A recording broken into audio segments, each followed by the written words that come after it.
Hi, it's John again. It's been about a half hour since I recorded lesson 1. I'm going to record lesson 2. In the intervening time, I have tuned the guitar. The sun has changed position. Hopefully it won't be too glossy on me. We'll see. Anyway, so this lesson is on bar chords.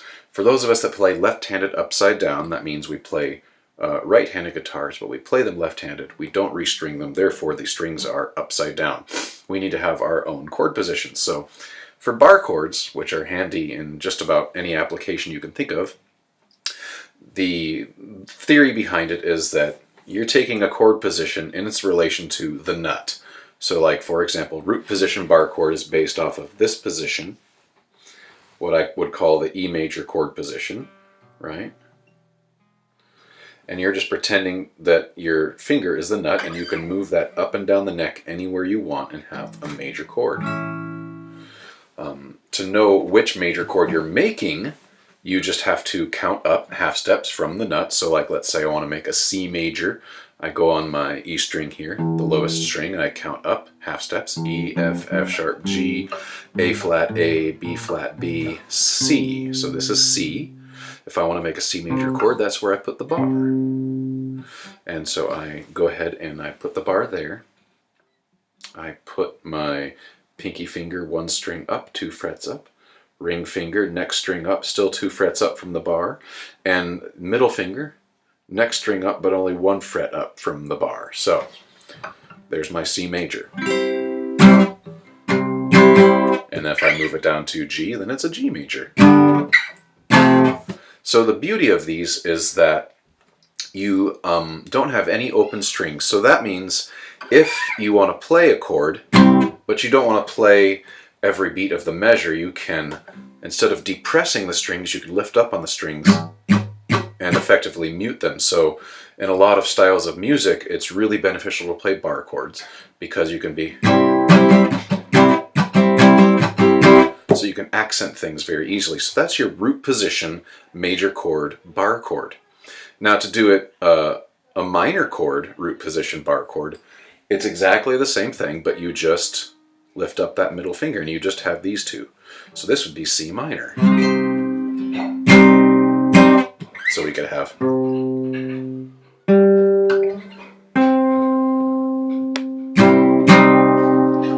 So that was major, minor, right? Again, we're just moving this E minor position up and down the neck, pretending that our index finger is the nut. So these are really easy. The root position is the easiest one to do as a bar chord. So that was G major, B minor, C major, back to G major. So root positions are very easy. The other ones would be first inversion and second inversion. First inversion are pretty tricky. So our position here is we're taking what is essentially the C major chord position and we're putting that above our finger here. So let's say, for example, I put my bar on the this fret here, and then I put my pinky 3 frets up, next string over, ring finger 2 frets up, next string over, and then I skip a string, 2 strings over, 1 fret up from the bar goes your middle finger. So that's your first inversion. Now if I want to know which one this is, instead of counting off of the E string, I'll count off of the A string. So I'll say A, B flat, B, C, C sharp, D, E flat, E, F, F sharp, G. So if this is the G that I have depressed here, then that's a G chord, but the G is not in the bass, it's the B, the third of the chord that's in the bass, so that makes this first inversion. So like these would come in really handy to help with chord voicing. So if I'm playing in the key of C, I might play C, and then I might play a G first inversion on my way down to like an A minor bar chord. And then I could do an F first inversion.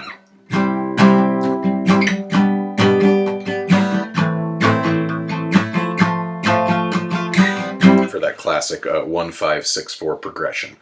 So first inversions are kind of tricky because you have to stretch out a little bit, but they're really handy, you know.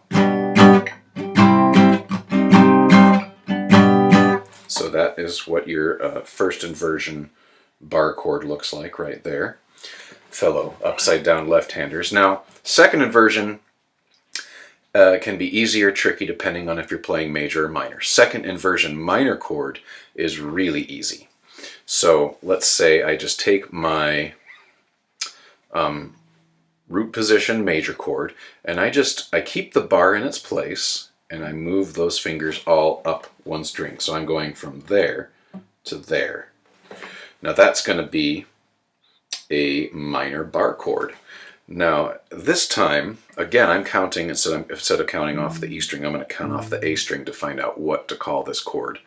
I'm kind of doing it backwards, but so I go A, B flat, B, C, C sharp, D. So if this is where my chord is rooted here, that's D minor. Now, this is a pretty comfortable position to play. It's really convenient to have second inversion minor right next to root position major, because you have a lot of songs, like old folk songs, where you've got movement like that, especially if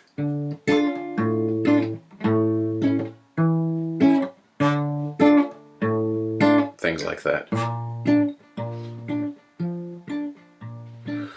And so it's easy to move back and forth from one to the other. Now, I can make this D minor chord, and I can bar it, but notice I've got to kind of bend my wrist a little bit to do that. And I don't really feel like getting carpal tunnel syndrome, so what I do as a shortcut is I kind of hinted at this position earlier in the G major video, where I take a index finger, and then my pinky goes next string up, 2 frets up, ring finger next to that, like a power chord, and then I put this one right there. And that's kind of, these 4 strings together are the same ones that I'm going to find in this second inversion minor chord, but it's so much easier for me to not have to bend my wrist and just to do it like that. So what I do is I just play it like that. And I can mute this top string with my thumb, or I can actually fret it right there if I want. And if I really want to get that root 5th bass movement, I can just do it by flattening out my index finger. So I can do that all day long. So I find that instead of doing the full second inversion bar chord, I like to cheat. So, you know, you've got, I mean, I could, this is so ridiculously comfortable to me.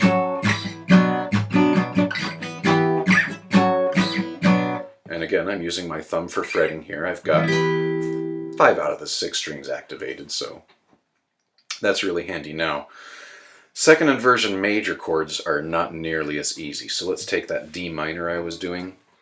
Now, it's the same thing as going from your A minor down here to an A major. Again, we're just moving the nut up. So I, instead of trying to bar and then like move my fingers like this, which I could do, that's one way to do it, it's just kind of uncomfortable. So I would prefer, personally, to do, I just play it like this. And what I have is I only am playing 4 strings. I'm only playing these highest pitched 4 strings. And it's very much a position that you see a lot of right-handers doing when they're playing the guitar the correct way, when they play power chords. So it's and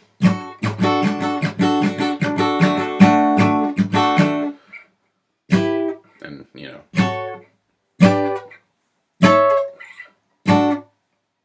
so I'm just playing. And in certain styles of music, that's great, especially if you have it electric with various effects on. But yeah, it's just so much more easy and comfortable, instead of doing a second inversion major, to just play 4 of the strings instead of 6. And I can just bar it like that, easy. Because to do it like this and get everything barred, it's, again, you're just asking for carpal tunnel syndrome. So the workarounds, root positions, are very easy. First inversions, Still pretty easy, still fairly comfortable, but when you get to the second inversions, you're going to want to cheat. You're going to want to do this kind of position for minor, where you either mute the top string with your thumb, or you fret it, like I was showing with that. And if you're doing second inversion major, you're going to just kind of just bar it and play 4 of the 6 strings. Depending on the style of music you're playing, if you're plugged in, if you've got effects going, you can make it sound any old way you want. But like I noted before, the beauty of bar chords is that you get to mute what you want and press down when you want, so that you can achieve all kinds of rhythmic things.